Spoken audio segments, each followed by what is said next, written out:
It's now time for Thankful Thursdays with your host, Fiona Salmon. Hi, everyone, and welcome to Thankful Thursday.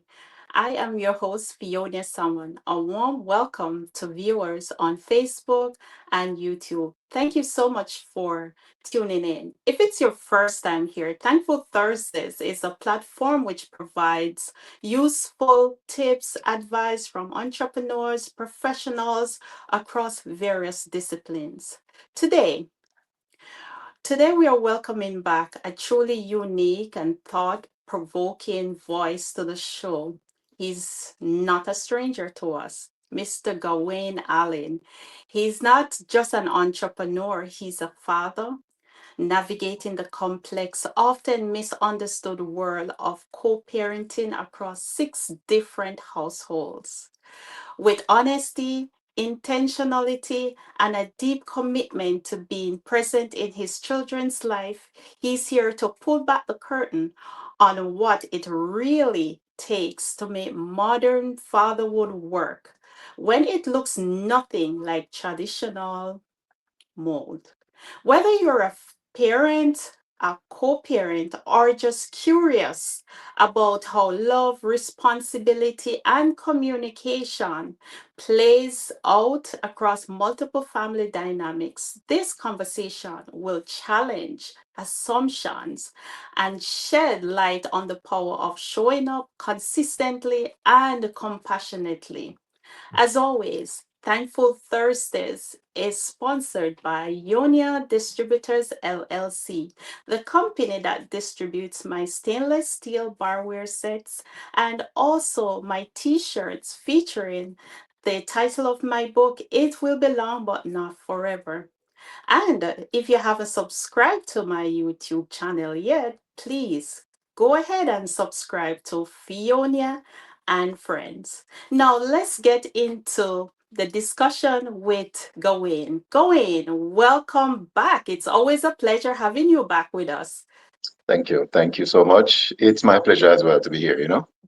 Thank you. Last time you gave our listeners what it takes to be a young entrepreneur.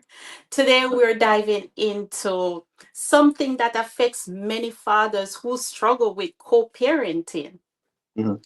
Remind our viewers, especially the new ones, because the last time when you were here, we got a few newcomers. So tell us a little bit about yourself. Ah, every time I'm asked that question, one of the first things I usually say is that I'm a father. But I mean, it's obvious that's one of the reasons why I'm here. But a father, an entrepreneur, a man who knows God, um, basically somebody who is easy to speak to, at least in my own right, Mm. easy to talk to. I believe I'm a conversationalist and I love solid conversations.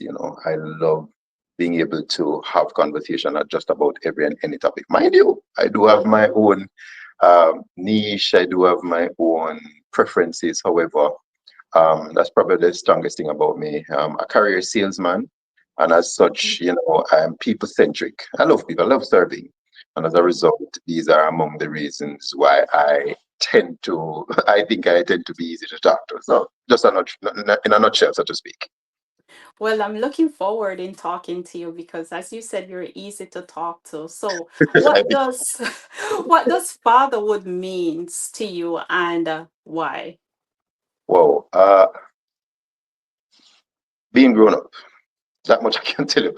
Being grown up, this is not a case where you can ever not be a man. Um, Yes. Fatherhood is something that allows you to be in a place where you don't get no chances whatsoever to not be grown up. Mm, You know what I mean? Because at the end of the day, for those who are not grown up, the truth be told is that it eventually tells on you. And so at mm. the end of the day, you just gotta be grown up. So that's my way of saying it. Just be grown up. Just being grown up. Hmm. That's powerful. Let's dive a little bit more into your journey. Share with us your journey into fatherhood. And also how did life lead you to become a father of six and Right. having six different households? Um, so, whoa, that's an interesting question. And for the most part, majority of which was never planned per se. You see, the truth be told is in Jamaica we have a saying that says "Rolling Stone gather no mass." Yeah. And if you're not deliberate, and a part of the grown-up syndrome that I'm talking about is that Mm, if you are not deliberate about life, and as I'd like to say, don't allow life, don't go with the flow, because if you go with the flow, what's going to happen is that life is going to take you everywhere. And the fact mm, that you can will yourself to do something, it means then that you have to will yourself to be deliberate about what you're doing in life, so that the decisions and the consequences that comes with the decisions can be at least very much thought about, thoughtful, and at least that point it becomes manageable. For me, it's about making decisions. Sometimes I would say loosely. mm. Sometimes they were never calculated, right? And we don't need to explain to people how you get children, because at the end of the day, everybody understands this. That's But right. when you are not very specific about where your life is going to go, Mm-hmm. these are some of the things that's going to happen. Because as a human being, there are some things that takes root into becoming a defaulted action, right? And believe you me, you see, men in Jamaica, I can't speak for many races, but I know a man is a man, a woman is a woman, and what you're gonna understand is that every time you find men who are not purposeful with the ambitions in their lives, Mm, one of the go-to mechanisms is copulating, my word. And mm. what happens there is that you're going to start producing some chapters of your life which was never calculated. And as a result, it becomes very hard to maneuver. And it happened to me. Mm. Mind you, one of the things that really keeps me going is the fact that I would have had children. And so I am thinking, okay, these are my reasons. So I ended up with 6 reasons why I needed to be more purposeful in life. I need to be more deliberate. My choices needs to be better and all of those little things. So I'm going to also say the truth be told is if you are out there and you find that you, sir, are not very purposeful and right now everything is up and down. The truth is the best time to change it is now. So That's get a right. hold of yourself, which is just one decision. You've got to say to yourself, what am I doing? What should I be doing? Where should I end up? If not for you, do it for your children. And that's the point. And so, like I said, for me, it has been hard in the sense that it was never calculated. I was never purposeful about it. I was just making decisions, just Mm, rolling here and there and rolling. And stuff didn't come across the way I would have really wanted. But the last statement comes if me did know. But for me, mm, I've learned to accept and not say to myself if me didn't know. Because here's what, as I would always advise fellow friends and comrades and associates, that if you are okay or happy or feeling blessed about where your life is right now, you've got to remember that it took both the good and the bad to create this kind of balance to get you to this place that you're at right now. And as a result, take what it is that you have in front of you now, that's work right. with it. You know what I mean? And you'll be fine eventually, as long as those whys. In my case, my children Mm-hmm. become my whys. Why is it that I need to do this? Why is it that I need to do that? So in my mind, in my body, my heart and my soul, my thing is that it's time to build a legacy for my children. And so that's where I'm Wow. at, steadfast. That's really powerful, and I really admire you for saying that you're building legacy for your children right now. But let's peel back the layers a little bit. Mhm. When you were growing up, did you have a father figure in your life, and how did it impact you? Well, yeah. So I'm one of those kids who grew up in the 90s. I was born in the 80s and I started off the 80s, so to speak.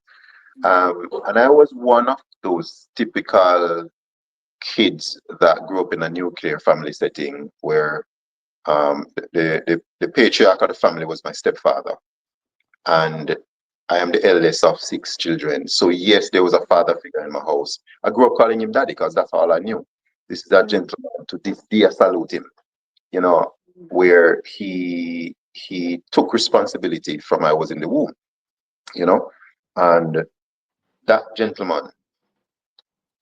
I mean, sometimes I think about it, and I have to say, boy, when I reflect and saw how I grew up, I remember doing the things that every young boy would be doing, going the places that every young boy would be going. Where I grew up in a community, a very rural community in Manchester, called Banana Ground, and my stepfather was a farmer. Um, those farmers are among those of our parents who usually do what you call farm work in Jamaica. You know, they go abroad, they work, and they yes. come back. Mm-hmm. So that's my life. That's how we grew up. So my mom was more or less the person, that glue that held the family together. That's So right. when my stepfather was away, she, was holding it down, holding things down. It's hard because then a lot of work was left on the father. But based on the Jamaican economy and how most persons were navigating their families and their lives at the time, you find that I I didn't escape the usualities, I would say. Mm, So he came in, and later on in life, you would find that um, shall I say, his method, it worked. It may not be the same for everybody. That man is spending maybe 4 months in Jamaica, 3 months in Jamaica back in the days. And after a while, it peeled back a little where he was going for less time. So he was more present. But from all my life, I can remember this man being that man navigating. Like I said, the best way he knew how. Not everybody would agree with the way he did it. Growing up, my mom was more or less the disciplinarian, so to speak. Um, mm, I grew up in the era when your parents look at you, you know exactly what they're trying to say. that's right. That's right. So my father, daddy, I call him, my stepfather, he didn't have to say much because Wow. one look, my mom look at me, and you understand the assignment.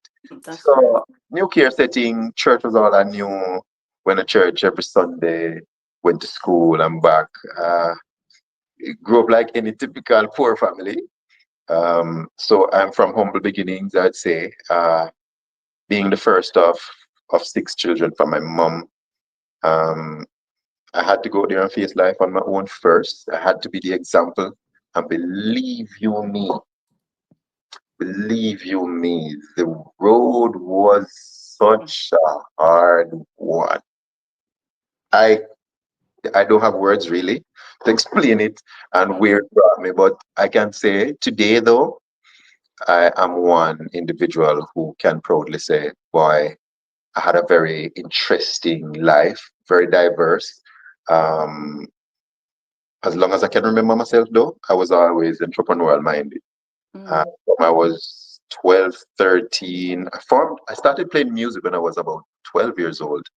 And I had my band about 15, 16 thereabout. And mm-hmm. that's when I started, going around the island playing for people, that sort of stuff. So, the entrepreneurial spirit started then. In high school, I was a cadet, the military stuff back then. And so the leadership part of me started to grow thanks to that. So between my country life brought up, see, and the cadet force, a son of DC, the Catholic College in Mandeville. So Yes. yeah, there was Yes. quite a bit of foundation there. Struggles here, Well, there. let me ask you, but do you have a relationship with your biological father? Uh, the answer is yes and no. By the way, I lost him last year, firstly. Oh, sorry to Um, hear that. thank you so much. July, I believe it was last year. But before that, I met him. Oh, here's the surprising part.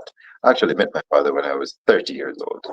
Oh, wow. Oh, Yeah, wow. that's when it is. So, You know, now that you said that you met your father when mhm, you were 30 years old, right.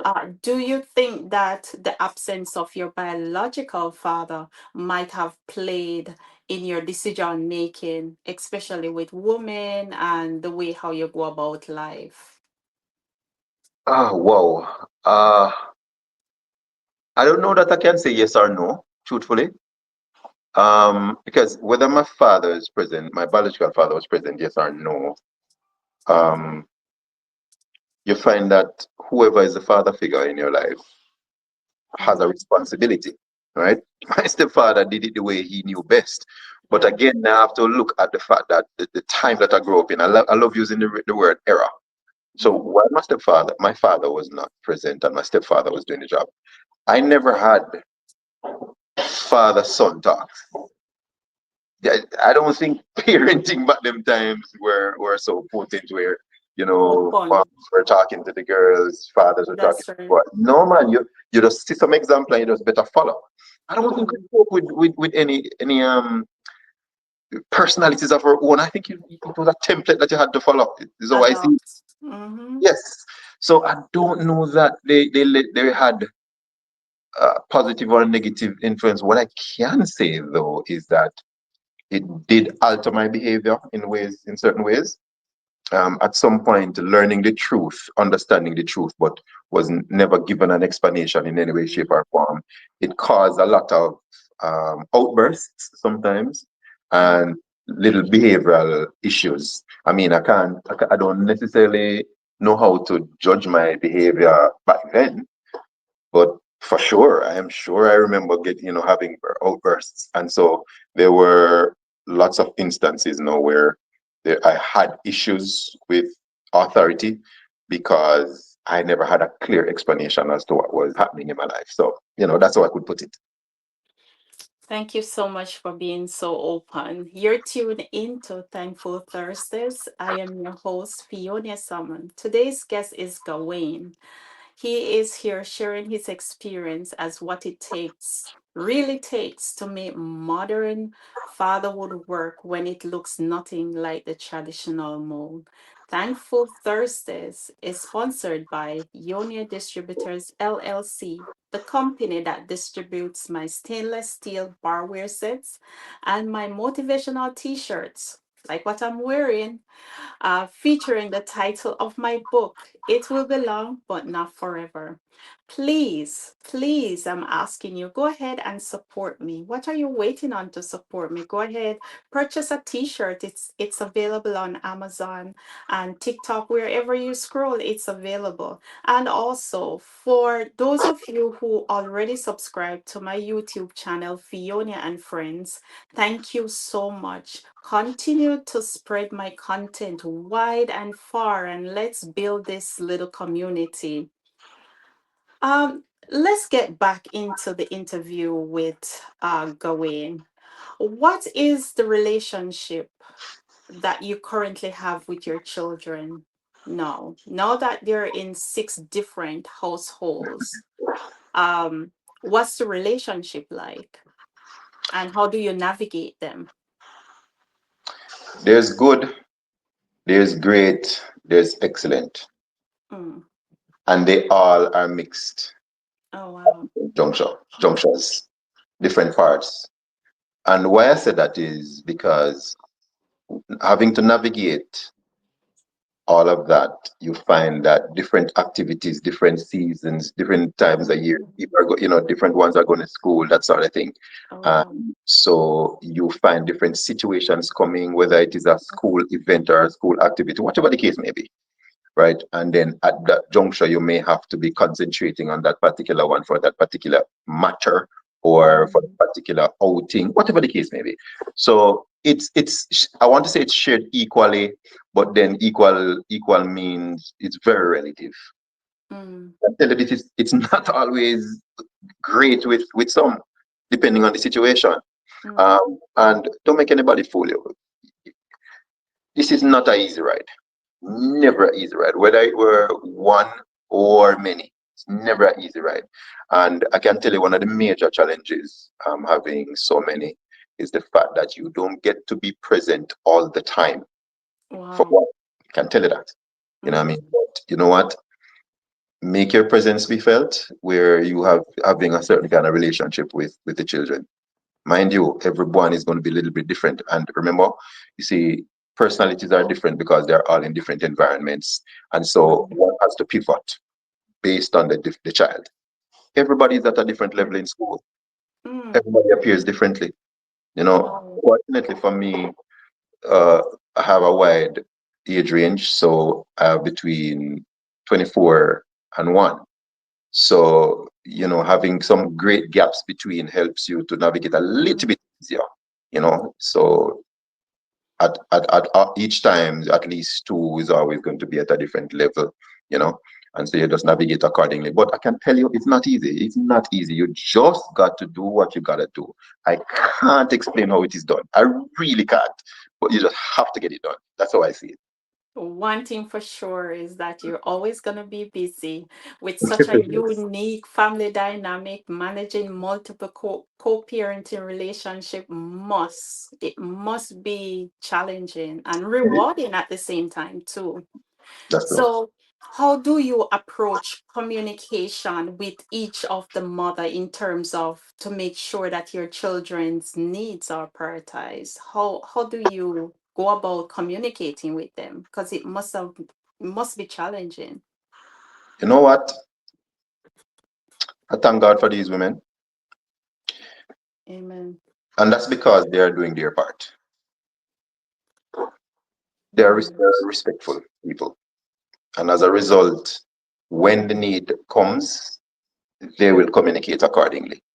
And Mm. especially for bigger children, they communicate on their own. You know what I mean? And so there's not a whole lot of need for moms to have to initiate it, so to speak. But for starters, I'm saying I'm really grateful for how they are, the mothers. They are just some phenomenal people, and I give thanks for them. Mind you, there's a lot of growth because everybody grows just like how I grow, they grow too. Mm-hmm. Just like how you grow and everybody grows here. So That's we got to right. be thankful for that. And that is my plus. That's the part that I am most grateful about. Their growth, which aids greatly, tremendously, humongously in the way we communicate. So I don't know about other people, but I don't have the drama. Something I don't get. Wow. I don't have. That's great. Mhm. That's great. That's great to hear. Is there a moment in time when you'll just have all the children together and do they know each other? Oh yes, oh yes, oh yes, oh yes. From time to time, especially say for example, family gatherings maybe, or Mm. occasions where I just feel like it, because each of them sometimes will, have a little fever for to see the next, and they will ask me. Mm. Say for example, um, one of my daughters is asking to go to the beach. So of course, I'm thinking, and the one that she's closer to, she would usually ask for both of them to go. But I have to take an initiative now to just bring everybody. So I find, say, summer is coming up, so I promised them already that I'm gonna have to use the summer to do that. Just have them together. My eldest, Kida, I'm 24. Oh, and by the way, I'm a grandfather now. By the way, so Wow, congratulations.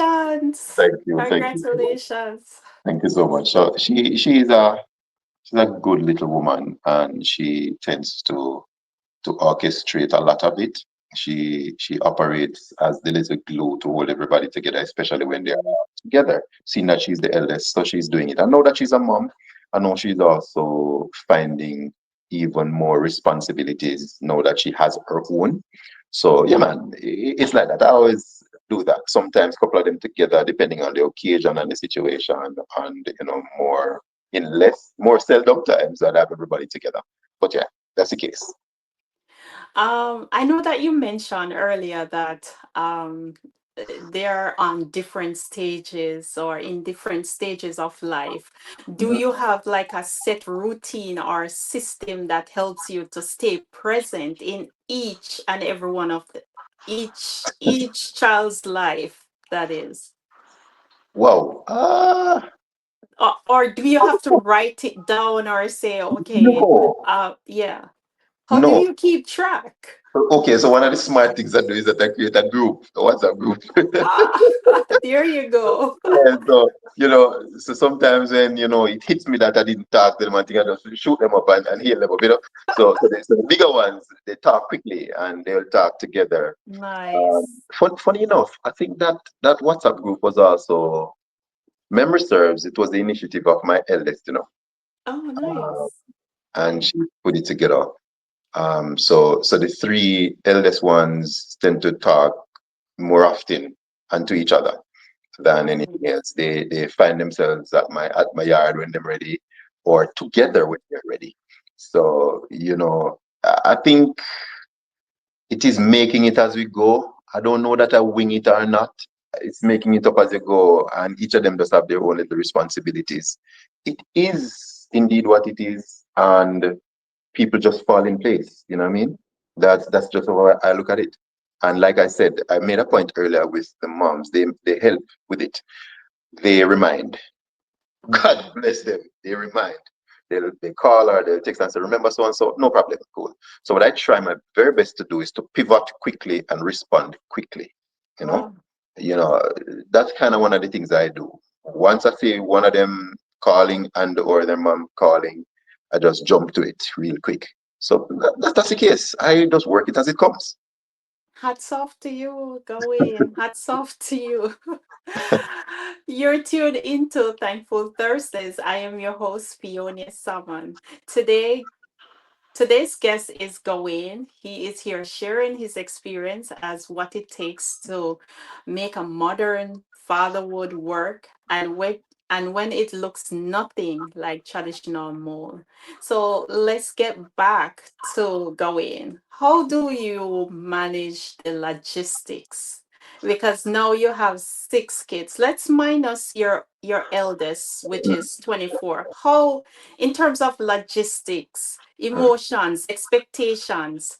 I know all of these can play a role in co-parenting relationships. The mothers, they have their own expectations and everything. How do you handle disagreements or conflict with any of the mothers, especially when it might affect the kids and their relationship with each other? Wow, interesting question. Thank you. Lots of dynamics here to look at, but I'm not a confrontational person first and foremost. I love to de-escalate quick and fast. Mm, But you know what? The rewards are there for easy flow of communication when it is that you would have established yourself clean and clear as to mm, what the agenda is, right? And mind you, it's the same thing on the other side, Each of them understand what the agenda is. They understand what the goal is, and so they fall in place in their respective ways. And every single one of these ladies are just as ambitious and they're doing what they need to do as well, right? I must that's give true. thanks. They almost all of them values my opinions with, especially when it comes to business, and so we have great relationships, and I believe because of the friendship that we've cultivated. Mm-hmm. Each of the dynamics are different. Let me say that. But Mm, one of the things I've noticed that seems to be synonymous with everyone is the ability to respect an opinion, especially when it comes to business, and being able to navigate in those cases where there is unblemished, untarnished, natural, authentic mm, um, opinions coming out and advice coming out. It aids now in the way we co-parent, right? Now that I'm actually thinking about it, I think that's one of the things because most of them are entrepreneurs too, and as a result, they value the particular opinions that I come with, and so I realize that the residue falls onto the co-parenting relationship. So I must give thanks for that. oh, that's great. Um, for those of our listeners who might be wondering your background, I would just want to say right now, go ahead and watch that video with Gawaine. It was aired 3 months ago. Go ahead and watch back that video and you'll get to know him a little bit more. What boundaries do you find necessary to maintain that healthy relationship with both the mothers and the kids? Respect. Respect. Straight, easy answer. Respect. Mm, So I respect them and I respect their lives. You don't get to you see, I think one of the problems with us is not having a relationship but acting as though you do. That is a killer. And so we have to respect each other's lives and the respective boundaries that comes with it. So when there's utmost levels of respect, everything else falls in place, easy peasy. And like I said, growth is the major byproduct of respect right here in this case. wow. Wow. So you Respect. said that respect allow everyone to coexist. Mhm. Looking back, what lessons have you learned about the responsibilities and being present as a father? Wow. So this would have had to be in stages. So off the top, I can say I remember my stepfather's eldest son said something to me back in the day. And he said to me, back in the days in Jamaica before scandal bags were banned, and this is back in what, two, somewhere around '09. No, it Mm, couldn't be '09. We're talking about '99. Sorry, I forgot. I'm old school. mhm, Back in '99, I remember my brother said to me, it's better to show up with a scandal bag of groceries mm, than to show up with $1,000 because $1,000 don't look like much.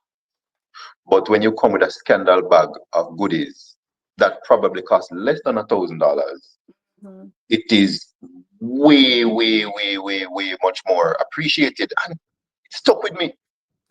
And it's later on in life when I analyze it, I understood what he was talking about. Because you see, when you look at what it requires to go and do some shopping, it is regarded as effort. And so when you show up with a bag of goodies that the child likes, one, mom appreciates it because then it takes some amount of work off of her. Number two, mhm, what they look at is the fact that, okay, you don't have this, but you can do that instead. And so there's another level of appreciation that comes from efforts like that. And so it is advice, good nuggets like that that really kept me standing. Like I said, we've established a million times that each home is dynamically different. And as a result, there are some principles that will never change. The respect will never change. The effort will never change. Attempting something, initiating something, trying, it will never change. So all of these principles end up in the same place and they all mhm. foster good respect and growth in all of these dynamics. So that's how I look at it. Yeah, as you mentioned that, I was about to ask you another question that leads to how these relationships evolve over time. Do you see ways in which that they have improved? Oh, You know, yes. yeah. Oh, yes. Oh, yes.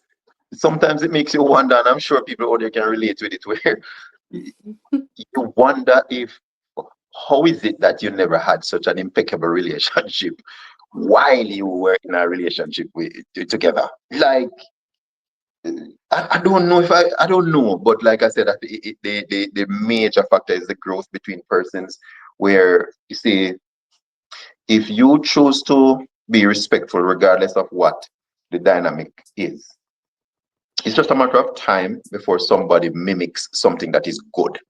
Say, for example, somebody chooses to be miserable, Jamaican terms, miserable, but I choose to be unconfrontational.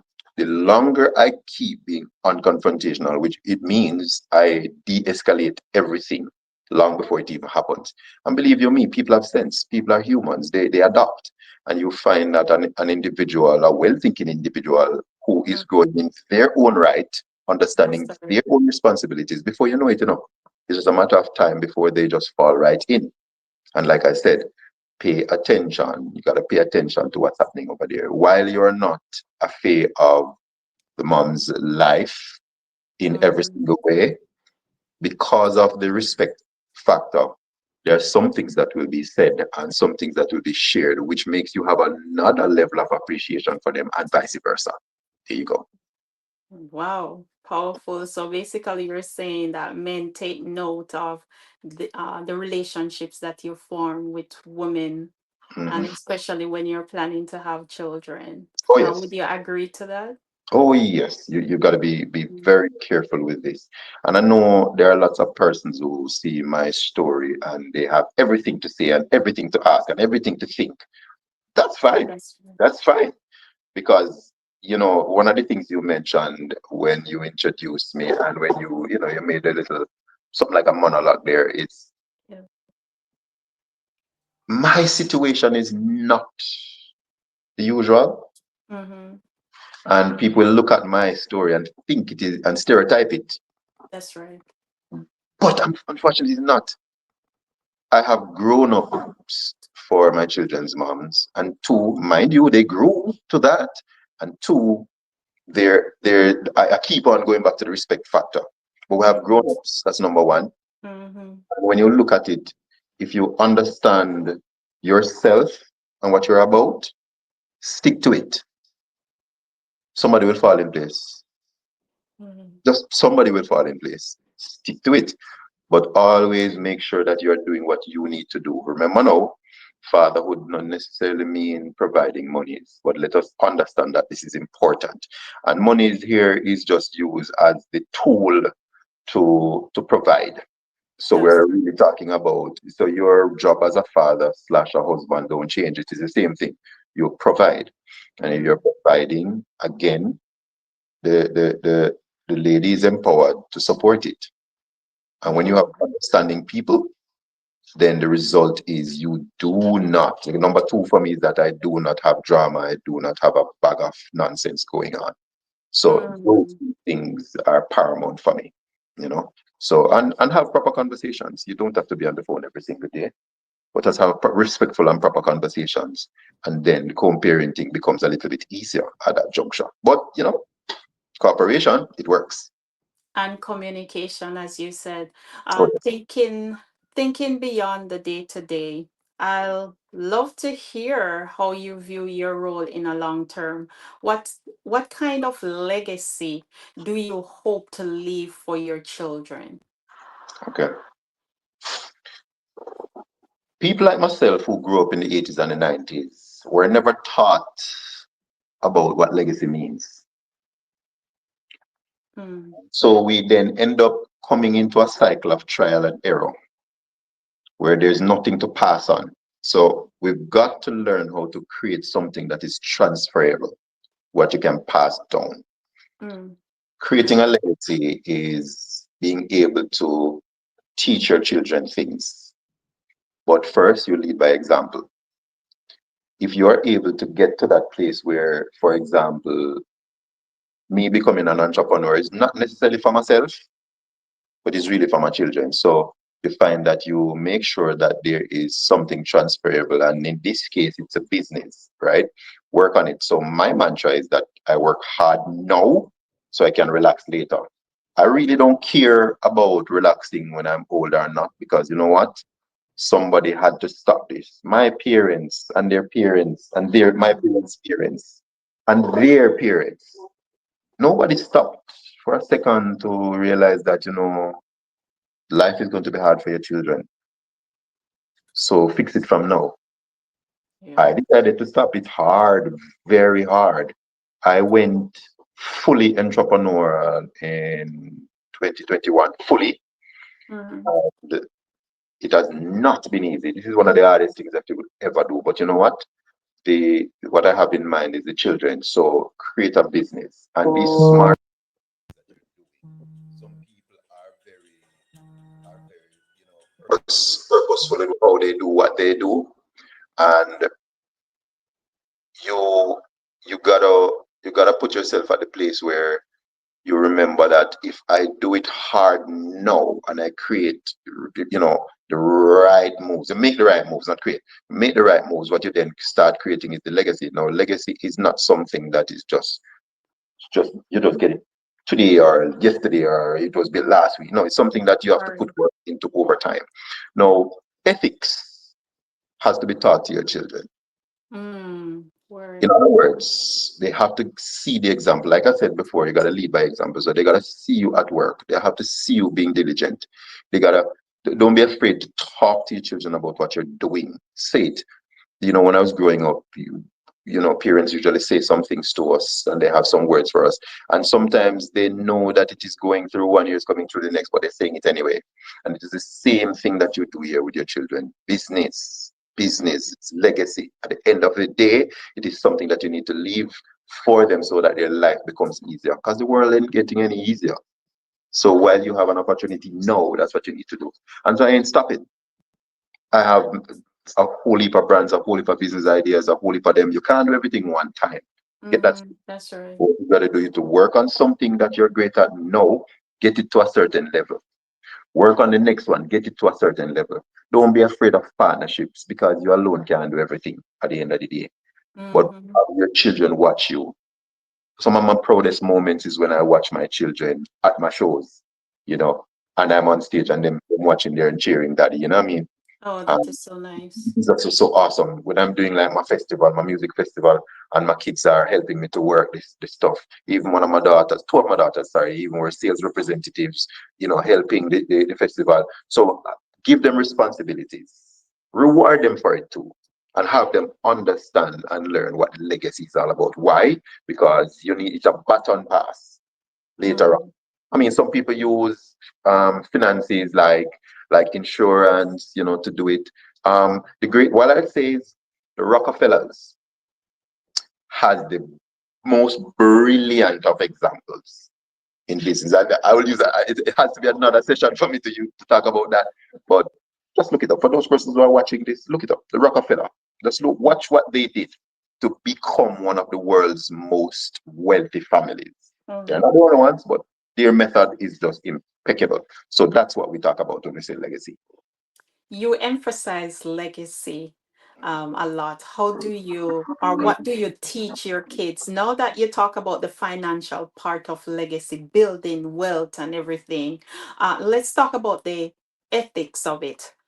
What do you teach your kids about relationship, fatherhood, based on your own experience You know, as a one of, father of six? one of the first things I do, I come clean and I come plain and I come blunt as to how my life worked out based on the decision that I made. It's the first Yeah. thing I do. So the ethics here is that firstly, everybody's got to understand what responsibility means. In other words, be accountable to yourself. So first, accept responsibility for what is happening to you and what it is that you did. That's the first thing. Secondly, stick to itiveness. Stick to it. Be Mm, honest about it. Stick to itiveness. You've got to keep on pounding and pounding and pounding, especially if you know you're on the right track. If it is not painful, then it ain't right. I can tell you that. mm, If it's not painful, it ain't right. And that's why one of my mantra is nothing great was born out of comfort. And so they understand. I ain't giving them no handout. No, I do what I need to do, but I ain't giving no hands out. You know what I mean? So people got to learn it and earn it to get there. So the next thing I also talk to them about is being able to follow through. I live mm. my life not necessarily following through with every single thing. But again, lead by example. You gotta be here, gotta show them, you gotta follow through with it so that they can see. They saw when I was employed with other persons. They saw when I was doing all of that. I also show them when I was, say, for example, my eldest. I watched my eldest look at me, started with me a couple of times and flunk it. I'm not gonna hate on her because the truth be told is she's just operating just like every normal 20-odd-year-old youngster. Matter of fact, look at yourself. When you were 20, what were you doing? Many of us understood it late. Many of us got it right late. Matter of fact, many of us still don't get it right. That's right. And so, why do you then hold your kids ransom to this? Give them the lessons. Tell them anyway. Mm, What happens now is that when they grow older, these lessons stick.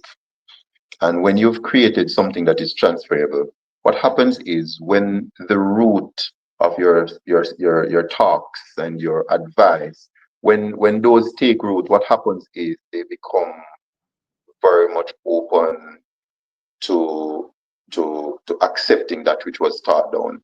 And one of my favorite teachers, John C. Maxwell, when he talks about people changing four seasons, you know, you hurt enough, you see enough, you learn enough.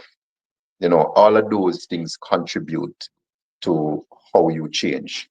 All that is happening is that your children are moving through the different stages just like you. mm. Don't be mad when they make this kind of mistake and that kind of mistake. Yeah, I know it's easier said than done because I too, it was easily said than done with a lot of my cases. But I'm just giving them their time. At the end of the day, they are their own person too, and nobody does not necessarily have to come here and have to want to do what you do. But when you teach the ethics, when you teach about legacy, when you teach these examples, what happens? It stays with them and it don't change. Mm. When I was 16, my mom says 16 for what it name again? Grand Market. My Grandma. mom said come in 8 o'clock. How do you tell a 16-year-old to come in 8 o'clock? Well, vex, but I did anyway. And today, when I started turning my own key, I am one thankful fella for those imposed ideals at the time. I looked at them as imposed at the time, but I'm give thanks for what they did now because see, they're not trying to rob you of anything, they're trying to teach you. You will not understand fully now. And so these are some of the lessons I use to get to this point where I can say, you know what? If those did not have root, I wouldn't have been able to understand where we are now. So because I know what it feels like to come last, Mm. total gratitude for winning right now. That's For young men out there, what advice would you give someone or give the young generation of men out there stepping into a similar situation? What would you tell them in this moment? make a choice to grow up. Mm. I know that sounds crazy, but make a choice to grow up. See, everything in this life starts with a decision.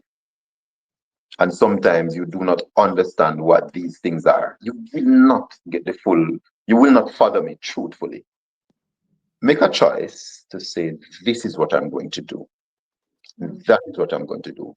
How can you get there? Find yourself a mentor. Find yourself a mentor.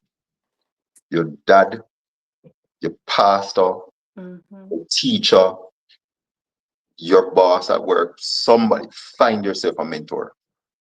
Because what happens is that their words will live on. That's right. If you find an individual, because look at it, it's happening anyway. You become the average of the 3 to 5 most close person to you.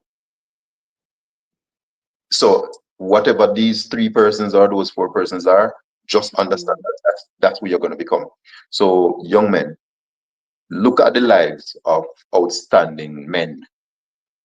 And if that's an example, notice the word I'm using, if that's an example of the life that you want, stick to such person because you will learn from them. That's what I say. Get yourself a mentor and choose to be a grown up. As we come closer to the end, what's one thing that you wish more people understand about you as a father of six and as a co-parent of six? What's one thing that you want people to take away from this interview today?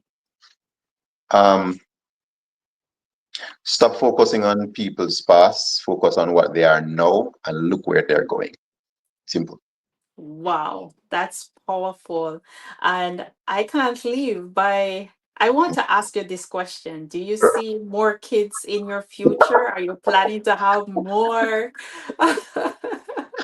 Is there a number in mind? I don't know. I don't know about that. I don't know about that right now. No, that's something I'm thinking about right now. But I don't know. Let's see how it goes. Let's see how it goes. Life is what it is, and I may say what I'm saying here now, and then Yes. life brings certain things. Because remember, whether you make a decision to or you make a decision not to, there are Mm-hmm. going to be the equal reaction for it because it's vibrations at this earth. You do something happen, you That's don't right. do something happen. So um maybe I'm open, I don't know, but no. I don't know. I'm not thinking about it, let's put it that way. Wow, what an incredible conversation. Gawain, thank you so much for your transparency, your wisdom, and for sharing the real life layers of fatherhood that many don't get to see or hear about. Your journey, I hope today's episode expanded your perspective on what co parent it can look like, and maybe even spark some conversation in your own life. As always, thank you for tuning in. Don't forget to subscribe to my YouTube channel. That's Fionia and Friends. And be sure to get a barware set. Get my t-shirt. My book is right here. Get my book. Get my barware set and support me. What are you waiting on to support me? Get this for a friend or for yourself. So thank you so much. And this is where we close Thankful Thursdays. Thank you for tuning in. Remember now, we are on every second and fourth Thursday in the month at 7 p.m. Eastern Time. So if you're in Jamaica, that will be 6 p.m. your time. So don't forget to tell your friends and your family. In the meantime, I'll be back on another 2 weeks with more Thankful Thursday. That's June 26th. Until then, I am your host, Fiona Salmon. Thank you.